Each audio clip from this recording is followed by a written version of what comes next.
Good morning. That sunshine on my face. It's a beautiful day here in the desert. Thanks for coming. Let's ring our chimes. Have you gotten some yet, those little wind chimes? You can get them at the garden shop. Let's do this.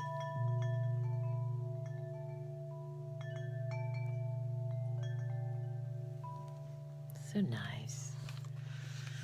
I built a window in my closet so that I could see the olive tree and the mountaintop.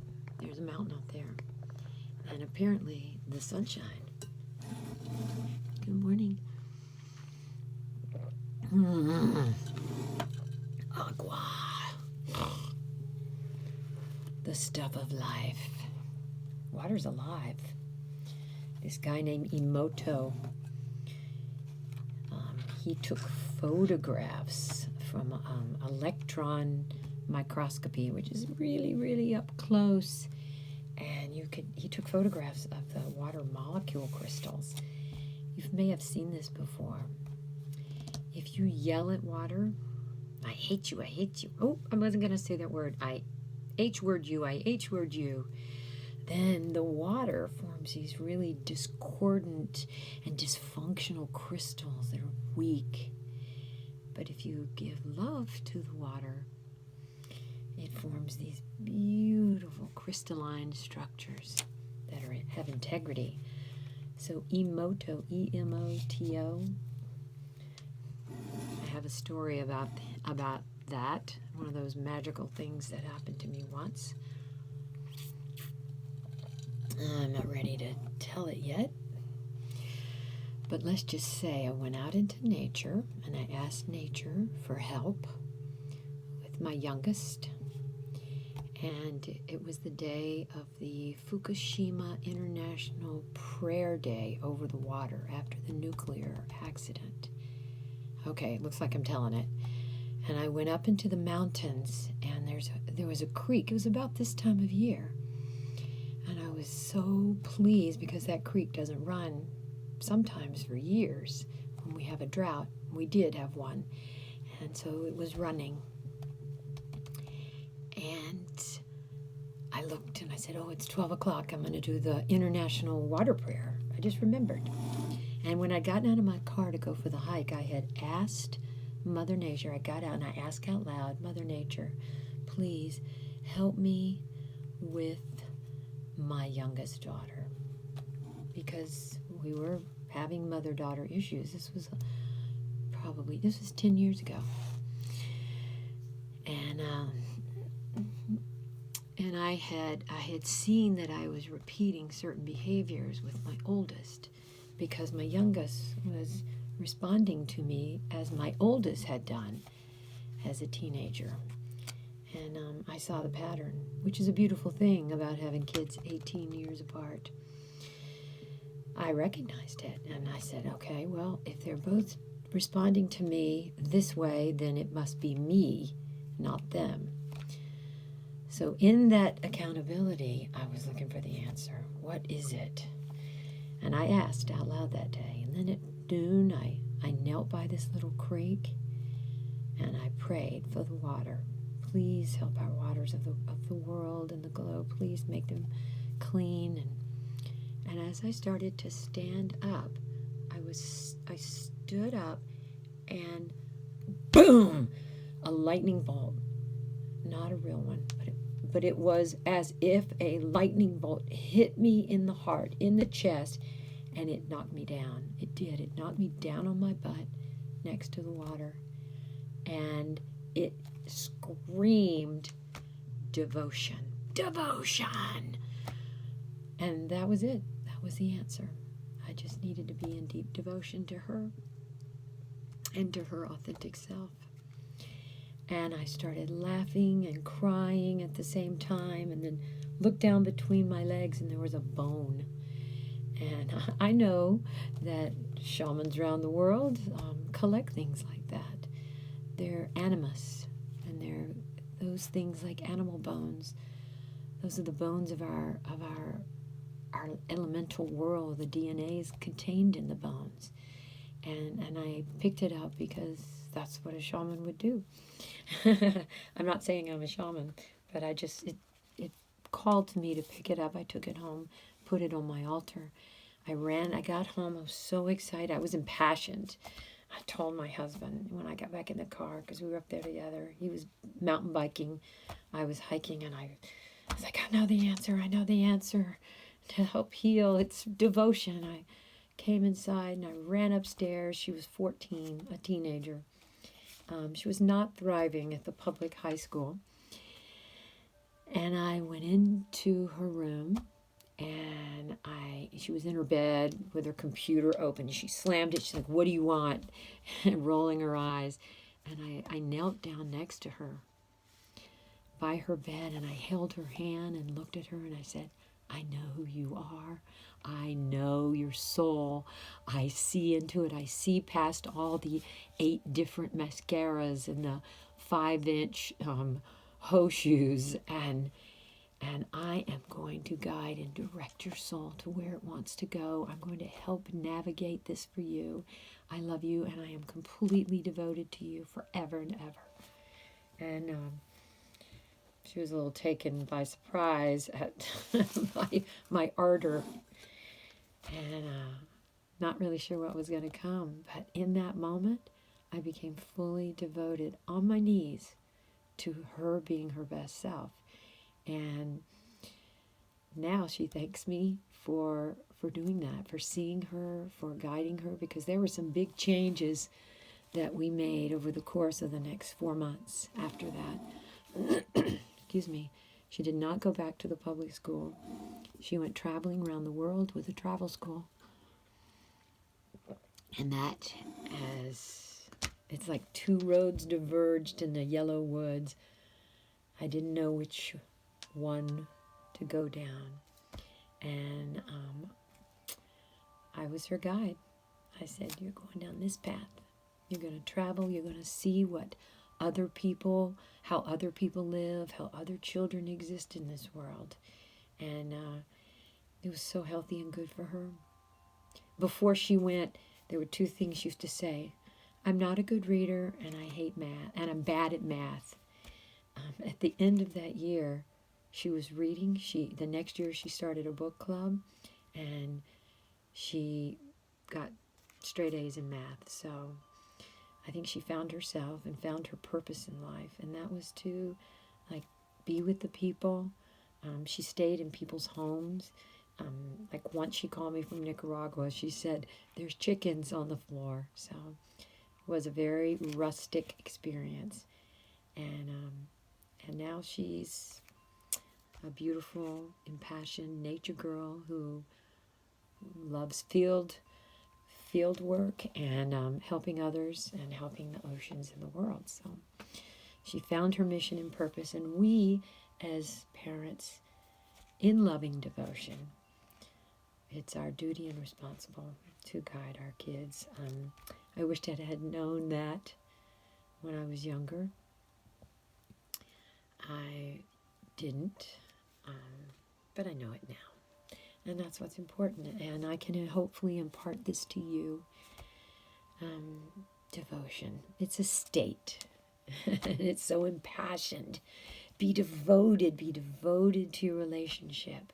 Not if it's abusive. I mean, you can't be devoted to something that's harming you, but be devoted to any quality gift in your life that you want to nourish, and you're not sure what to do. Go into devotion. And I think my little Michaela will attest to that. I thought about it this morning. The word stoning, stones, casting stones. Okay, so I'm gonna admit I went on another one of those sites. This one was a little deeper than the waters I went into yesterday, which were awful. This one was really awful because it was about me, and it was a lot of people hurling cyberbully comments, venom and toxicity at me, like I'm a nut, I'm a narcissist, I'm a wacko, and I know there are you say don't do it, don't go there, and at the same time, I think I'm not gonna say it's healthy, but it does help to strengthen me. It helps me. It helps me to see the dark side. Remember, I'm a dark worker. I work in the dark. I work with people who hold a lot of darkness, who've lived in the dark, whose lives have been spent in the dark. And so I can go into the dark, holding my candle, which is now a LED flashlight. Can't be extinguished so easily. But I thought about stoning, how this old custom that some cultures used to stone people. Stoning. And there was this, let she or he, in this case it would be she, let she who is with, these are brown, they're so ugly, why do I even have them? Let she who is without sin cast the first stone. Here's a bright color. And the notion that people who are stoning others, they're always the first one to pick up and throw a stone. And sometimes the person that casts the first stone is or proclaims to be your friend. And then look up and you see the jealousy in their face, in their eyes, the cold. Okay, for those of you who are wondering, this is NARS. It's the darkest they make. Bingo. A little pizzazz here, and you may have noticed I've got music on. So once I got to the concept of stoning, because cyberbullying is just the modern day stoning of someone. Let she who's without sin cast the first stone, because once one stone is cast, all the monkeys join in the behavior. Because when you're in a group, a large group, you kind of get lost, and nobody sees you. I'm hurling my stone from the back there. Wear your cape and your hoodie. We still see you, even though you're hiding behind a 0 followers, 0 post fake profile. We still see your words, and we know what kind of human you can be and what you're capable of, and let's see what you're capable of in love. Do it. Okay. So that was one thing. And then that led to the S, using the letter S today. The letter S. So I thought of all these things, words. One of them is sisterhood. The divine sisterhood that some of us understand and some of us do not. Some of us defy our sisterhood. And you end up lonely, without a community, without a tribe, and isolated and sad. So you end up, here's a tear. Sad clown. So let's all join hands in a strong sisterhood where we support, strengthen, and protect one another, especially in this time right now where the Me Too movement has been brought to the forefront, and we see the damage that's been wrought, not just in the last 4 or 5 years, over the centuries. We've been kept as cattle. We've been traded as cattle. We've been given away. This still happens. There's 12-year-old young girls who are given away, and they wait till their first menses where they're given to some man, old man, who then rapes them, impregnates them. It's very sad. Okay, it's just awful. This still happens. All right. Oh, my soul, my heart, my soul, my heart, my heart, my soul.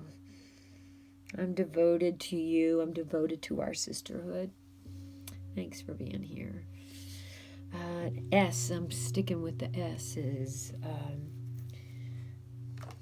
Sunglasses. So I was a sun starer for about 5 years. I used to stare at the sun. It was one morning at Burning Man, and I did that. And then I saw a documentary on it about staring at the sun, and they're called breatharians. They live off the sun. And they had a documentary where they followed this man who was this Indian man who was a self-proclaimed breatharian. Says he didn't eat. I think they did catch him eating, though. So better not to proclaim something so bold. So I don't really have the need to wear sunglasses. I do wear hats, though. I love these. These were a gift from one of my patients. And also, you can try staring at the sun. I would only do it at dawn and dusk when it's at its lowest, and only for a minute, and just see how it feels. Okay, this is so awesome. This was from a Project Runway. Irina Sabeyeva. She made this, and I got it from her because I'm a Project Runway supporter. We can change hats. You can be like that new Dolly Parton thing, LinkedIn, Tinder. We can be all of those things. We can be professional. We can be sex kittens. We can be moms. We can be friends. Okay, we can be all those things. I'm playing a song this morning with sounds because they can be very soothing, and silence is good too, but I think music can soothe your soul. So if you're having issues with being irritated, put on some soothing sounds, or they're called binaural beats. Those are nice too. You can find them anywhere on YouTube. Binaural beats for calm. Single moms. This is my shout out to all the single moms. I was a single mom. It's easier with a husband or a boyfriend or a partner or a baby daddy or a baby mama. It's easier with two, or your mother, if you and your mom live together. But I like the male-female energy. So I think that's a really elemental component. I didn't have it. You may not have, but I think it's really important to just infuse children's life with two people's opinion, or even three. It takes a tribe. So if you are a single mom, try to find someone in your life, family, friend, who can be around and give you that opposite opposing energy. That balance. It's a balance. I'm not saying you have to have this. I'm just saying that it's a beautiful thing. It's a yin-yang. And maybe you're able to provide all of that. I'm just saying, in my own personal experience, my children that had both seemed to be more satisfied with it. So this is all for this. This is a shout out to single ladies too, and to all strong women. So now we're going to do a deep breath, and then I'm going to leave you to do your own, okay? So sit up straight, relax your shoulders. If you're holding any tension in your face and forehead, relax. Exhale. Deep breath in. 2, 3, 4. Hold. 4. Exhale. 2, 3, 4. Now do it again. Namaste. Namasko. I love you. deep breath. 3 more.